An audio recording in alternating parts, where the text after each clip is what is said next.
경남 지역 이슈를 분석하는 시간 헬로 이슈 토크 시작합니다. 20년 넘게 이어진 대우조선 새 주인 찾기가 조만간 마무리될 것 같습니다. 동종업계가 아닌 한화그룹의 매각이 결정되면서 지역에선 조심스럽게 환영의 분위기가 연출되고 있는데요. 오늘 헬로 이슈 토크에서는 매각 발표에 대한 지역 각계의 분위기와 함께 이번 인수가 거제 지역에 미칠 영향 함께 짚어보는 시간 가져보겠습니다. 두 분과 함께합니다. 거제 경실련 사무처장을 역임한 바 있는 거제시의회 노재하 의원 나오셨고요. 국제경영과 마케팅 박사 여성환 한국경영연구소 대표와 함께합니다. 어서 오세요. 반갑습니다. 네, 반갑습니다. 자, 대우조선해양 매각이 드디어 임박해 보입니다. 아시다시피 하나그룹이 인수 예정자로 선정이 됐는데요. 그간의 과정 좀 짚어주시죠. 네, 대우조선해양의 그 대주주인 산업은행이 한화를 이제 대우조선의 우선 협상 대상자로 선정을 했습니다. 정부와 대주주인 산업은행은 이 국내 조선 빅3 중에 하나인 대우조선을 하나그룹에 이제 통째로 매각하는 그 통매각 방안을 추진하기로 했는데요. 네. 대우조선은 이 IMF가 터진 그 이듬해인 1998년에 어크아웃을 시작해가지고 경영 정상화를 위한 뭐 공적 자금 투입, 네. 매각 추진, 그다음에 무산 이런 등 뭐 수없이 많은 우여곡절을 겪어왔었습니다. 네. 그런데 이번에 이제 그 하나그룹이 2조 원 이상 규모의 이제 자금을 유상으로 증자를 하면서 49.3%의 지분을 가지게 되면은 최대 주주로서 이제 경영권을 확보하게 되는 그런 방안이 지금 추진되고 있습니다. 네. 자, 이번 인수 예정자 선정 소식 우리 노재하 의원님께서도 정말 바라던 일이었을 텐데요. 예. 소식 듣고 어떠셨습니까? 지난달 26일 산업은행이 하나그룹을 대우조선 우선 협상 대상자로 선정 발표했습니다. 거제 시민과 더불어 환영합니다. 네. 대우조선의 해양을 두고 세금 먹는 하마라는 비판과 우려의 목소리가 큰 것이 사실입니다. 대우조선의 경영 정상을 위해서는 재무와 경영 역량을 갖춘 민간 기업을 통한 새 주인 찾기가 반드시 필요합니다. 네. 하지만 대우조선 해양에 대한 새 주인 찾기는 난항을 겪어왔습니다. 이번 매각이 최종적으로 이제 완성이 되면 주인 없는 해설 부침을 겪어왔던 대우조선 해양이 21년 만에 주인을 찾게 되는 것입니다. 하나그룹이 대우조선 해양의 새로운 경영 주체로 나서 네. 우리 대우조선의 제도약과 지역 발전을 위한 통큰 투자가 이루어졌으면 좋겠습니다. 어려운 지역 경제를 활력을 불어넣고 네. 희망을 제시하는 그런 계기가 되기를 바랍니다. 말씀에서 정말 희망적인 그런 것이 참 예. 느껴지는데 예. 앞서 거제 시민과 더불어 환영한다 뭐 이런 말씀을 짧게 예. 해주셨습니다만 전반적인 시민 여론도 좀 궁금한데 어떻습니까? 반응이요? 먼저 거제시의 입장은 그 다음 날 대우조선 해양 인수 결정에 대해서 환영한다는 입장을 내놓았습니다. 네. 이날 시는 기술력의 해외 유출이 우려되는 해외 매각이나 분리 매각 방식이 대신 또 동종 매각이 기업의 매각이 아닌 국내 기업의 일괄 매각에 대해서 네. 긍정적으로 평가하고 기대감이 상당히 높은 것이 사실입니다. 네. 시뿐만 아니고 거제 상공회의소, 네. 그다음에 거제시 발전연합회 등의 시민사회단체에 있어서도 우리 하나로의 기업 인수에 대해서 상당한 기대감을 표하는 것이 전반적인 분위기인 것이 사실입니다. 그럼 대표님께 여쭤보겠습니다. 하나그룹이 이번 인수 예정자로 선정된 유력해진 이유 뭐라고 보시는지요? 네, 모두들 그 이제 많이 궁금해하는데요. 네. 예, 한마디로 말하면은 대우 조선이 현재 뭐 많은 문제점들을 가지고 있지 않습니까? 누구나 알다시피. 근데 이 문제를 잘 해결하겠다는 의지가 다른 어떤 그 기업보다 강하다는 게 첫 번째 요인이라고 볼 수 있고요. 일단 의지가 강하다는 것. 예, 예. 그리고 이제 그 하나로 가면 이제 시너지 창출이 될 수 있겠다는 그런 기대감. 네. 그걸 이제 세부적으로 한번 살펴보면은 현재는 이제 뭐 대우가 적자를 좀 많이 내고 있지 않습니까? 그런데 하나의 이제 자금이 우선 2조 원 정도가 투입되면서 우선 급한 불은 공적 자금이 없어도 끌 수 있다는 거, 예, 그런 거고, 두 번째는 이제 이 하나를 살펴보면은 방산 분야의 세계적인 강자입니다. 네. 근데 현재는 이제 육상과 공중 이 정도를 담당하고 있고 이미 이제 그 기술력을 인정받고 있는 상태고요. 네. 그런데 여기에다가 이제 해상 전력인 군함하고 예, 이 잠수함까지 요거는 대우가 그쪽 분야는 또 세계에서 상당한 그 위치를 차지하고 있거든요. 네. 그래서 이렇게 되면은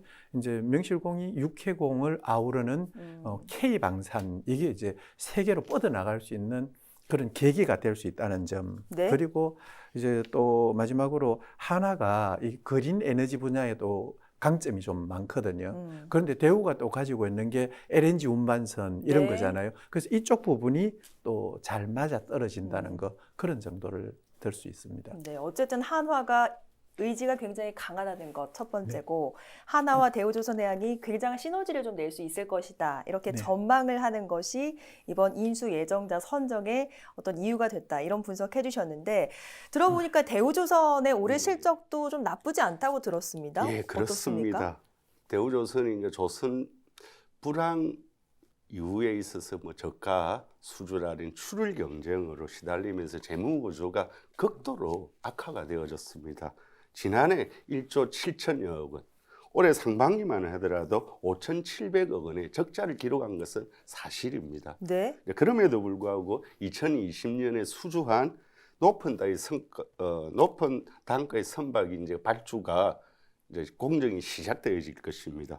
그리고 내년부터 그렇게 되면 내년부터 흑자를 낼 것이라는 기대감이 상당히 높습니다. 올 들어서도 이제 선박 가격이 오름세를 보이고 동시에 수주 물량이 불어나는 등 흑자에 대한 전망이 높은 것이 사실입니다. 네. 하나그룹이 대우조선을 인수하게 되는 데 있어서도 이제 흑자 전망 이 같은 과정들이 반영되어진 것으로 저는 그렇게 생각하기도 합니다.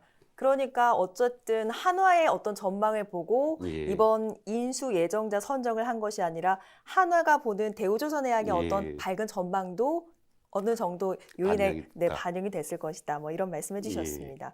자, 이것도 좀 살펴봐야 되겠는데 창원은 우리나라 방산 분야의 어떤 국산화 또 첨단화 전쟁기지 역할을 맡고 있습니다. 하나그룹이 대우조선해양을 인수하는 목적을 좀 들어보면 창원시의 어떤 방산 산업과 동반 성장도 좀 기대가 될 법한데 어떻게 보십니까? 네, 맞습니다.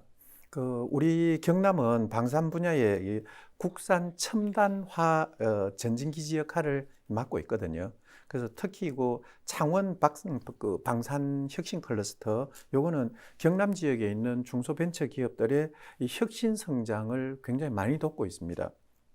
그리고 이제 제가 사실 본업이 또 컨설팅을 하고 있다 보니까 컨설팅을 하면서 이렇게 방산업체들 이런 데 이제 가서 이렇게 보다 보면은 사실 이제 그 세부 내용은 이 군사 기밀이니까 제가 말은 할 수가 없는데 가보면 확실히 기술력이 세계적인 수준이라는 거는 확실합니다. 네. 그건 제가 자신 있게 말씀드릴 수 있고 네. 또 한화가 대우를 인수하면서 이제 생기는 그런 시너지 효과로 인해 가지고 방산 수출이 이제 전체적인 아까도 말씀드린 통합 전투 체계 그랬잖아요. 네. 이게 이제 잘 안 맞으면은 이 아군끼리 전쟁하고 막 이런 일들이 생기는 거거든요. 근데 요게 이제 다 통합 전투 체계를 갖고 있으면 무기들이 일사불란하게 적을 공격할 수 있는 이제 그런 것들을 통합 전투 체계라 그럽니다. 네. 그래서 이런 것들이 있으면 이제 수출이 당연히 탄력을 받겠죠. 그렇게 되면은 이 방산은 굉장히 고부가 가치입니다. 네. 그러다 보니까 중소기업들한테 이제 안정적인 일자리를 제공할 수 있고 또 방산은 또 하나 좋은 게 뭐냐면 경기의 영향을 좀 덜 받습니다. 그런가요? 불황이더라도 적군이 들어오면 우리가 망하잖아요. 아. 그래서 어쩔 수 없이 해야 되는 거고. 네. 예. 그리고 방산 제품의 특성이 이제 요번에 그 러시아하고 우크라이나 전쟁하는 데 나오는데 네. 자기가 쏜 게 자기 아군을 위해서 터져가지고 다 죽고 이런 일이 생기지 않습니까? 이런 부분에서 우리가 쏜 게 원하는 부위에 정확하게 가가지고 100km밖에 쐈는데 한 10m 안에 떨어진다. 이런 식으로 완전 고정밀의 이런 것들이 요구가 되거든요. 그래서 이제 그게 안 되고 했는데 공중에 터지고 이러면 우리가 미사일 아무리 많이 갖고 있어도 그걸 적군이 별로 겁을 안 냅니다. 네. 근데 되게 좋은 무기를 갖고 있다 하면은 우리가 안 쓰더라도 가지고 있다는 그 자체만 가지고도 이게 이제 대단한 위력을 발휘를 하고 무기는 제일 좋은 게요. 쓰는 게 아니고 갖고 있는데 적군이 겁을 먹는 게 그게 제일 좋은 무기거든요. 그래서 그런 것들 이런 게 이제 적군을 이게 잠재적으로 누르는 이런 효과 이런 것들을 가지려면은 네. 방산이 이제 높은 정밀성, 고도의 신뢰성 이런 걸 요구하는 거고 그거를 하려면은 결국은 그건 부가가치입니다.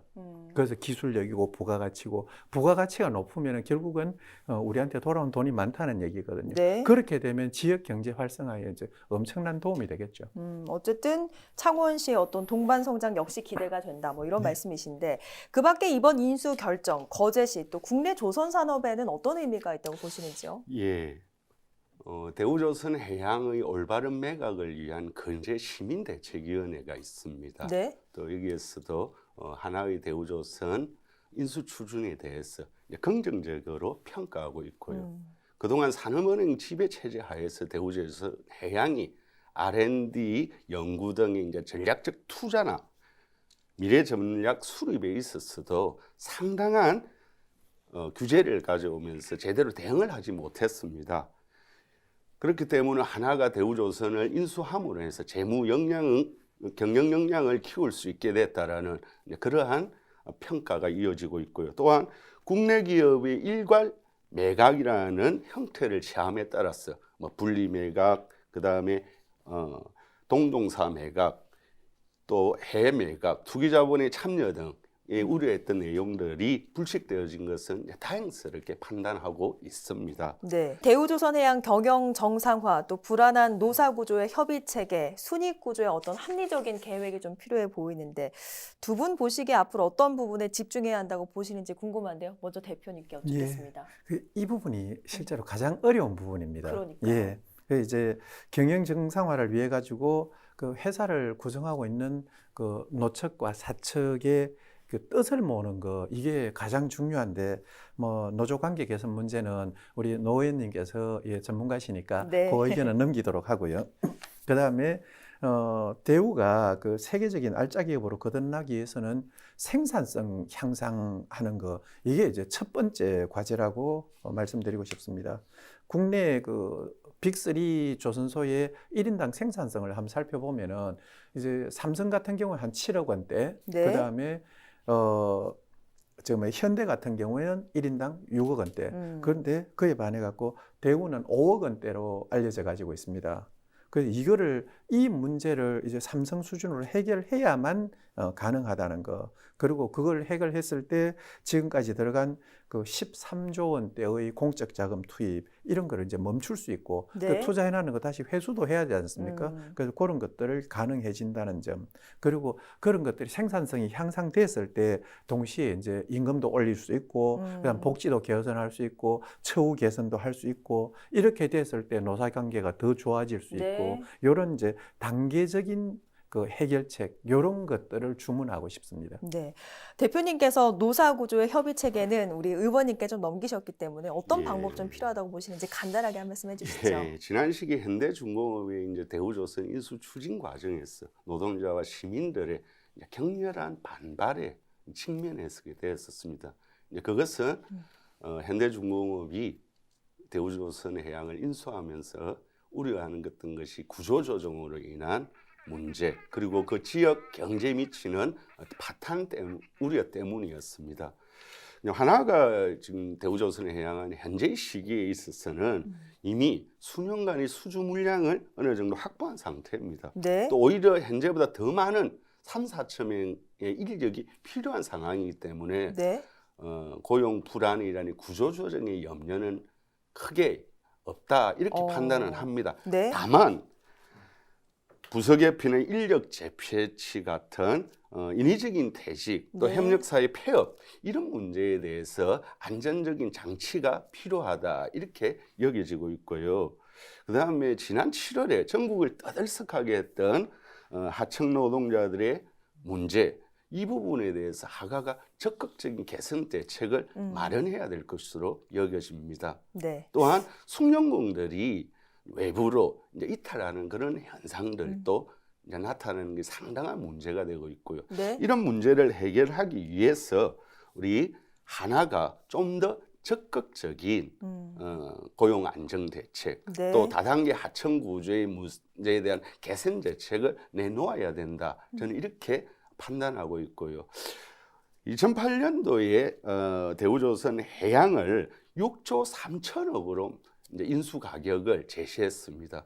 이제 2조 원으로 물론 기업 가치가 떨어져서 인수 대금이 낮아진 측면도 있지만 헐값 매각이라는 이제 국민들의 이해도를 높이기 위해서라도 네. 우리 하나가 지역 산업의 생태계 보장 이런 상황들을 적극적으로 대응하기 위해서라도 금속노조 대우조선 지혜와의 협의가 필수적입니다. 네. 대우조선 노조도 대우조선해양의 경영 정상화를 바라고 있습니다. 네, 네. 또 그리고 대우조선해양의 하나로의 매각에 대해서도 크게 반대하지 않는 것으로 저는 이해하고 있습니다.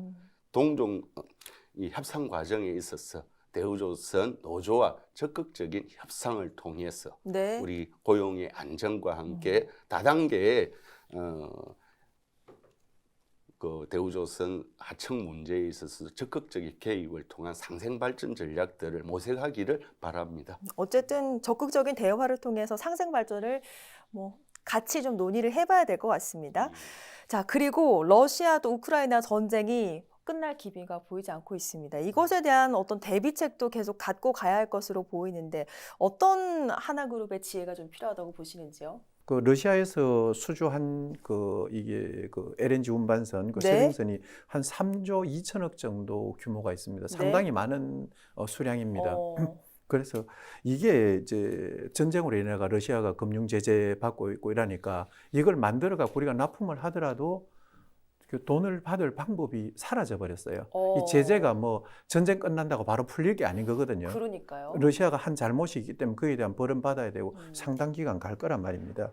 그런데 이제 이게 문제가 일반 LNG선 같으면 좀 다른데 이게 그 세빙선이란 말이에요. 그 세빙선은 팔 데가 러시아에밖에 없습니다. 딴 데 못 판다는 겁니다. 네. 예. 그래서 이게 하나 입장에서는 이제 완전 뜨거운 감자가 돼가 있습니다.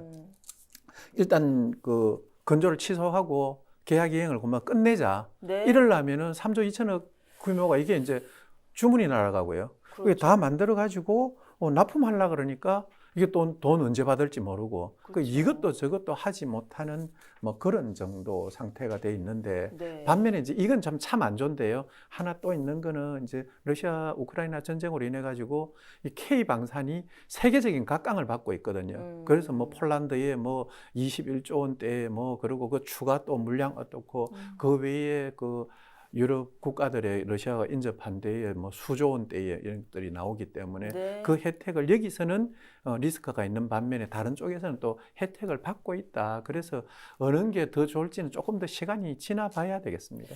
어쨌든 이번 인수 성사에 많은 분들이 박수를 보내고 있지만 산업은행의 책임은 꼭 좀 따져 물어야 한다. 이런 재계의 목소리도 나오는데요. 여기에 어떤 과정들이 필요하다고 보십니까? 대우조선의 매각 시도가 여러 차례 있었지만 난항을 겪는 과정에서 산업은행의 실기가 있었다. 그런 책임에 있어서는 좀 지적하고 싶기도 합니다. 막만한 경영의 결과 그 대가는 혹독했습니다. 노동자들이 일자리를 잃고 또 시민이 구조조정의 피해를 떠안아야 했습니다. 4만 명이 직장을 떠나고 남아있는 노동자들 임금은 삭감되어지고 복지 혜택도 줄어들었습니다. 조선업 체질을 위해서는 조선해양 민영화는 반드시 필요하지만 위와 같은 결과를 낳게 한 그 책임에 대해서는 과감하게 물어야 한다는 것이 시민사회나 제 생각입니다. 네. 앞서 말씀처럼 어떤 아픔이 있어도 이번만큼은 꼭 해결이 됐으면 좋겠습니다. 두 분 오늘 말씀 고맙습니다. 네, 하나그룹의 대우조선해양은 여러 근거로 환영의 목소리가 나오는 반면 노조의 비판은 앞으로도 지속될 걸로 보입니다. 비판의 목소리를 잠재우고 같은 곳을 바라보기 위해서는 한화그룹이 대우조선 발전을 담보할 수 있는 제대로 된 주인이 되는 게 그 해법 아닐까요? 그 방법을 심사숙고하길 당부하면서 오늘 시간 마치겠습니다. 오늘 방송은 유튜브 채널 헬로 경남에서 다시 보실 수 있습니다. 함께해 주신 여러분 고맙습니다.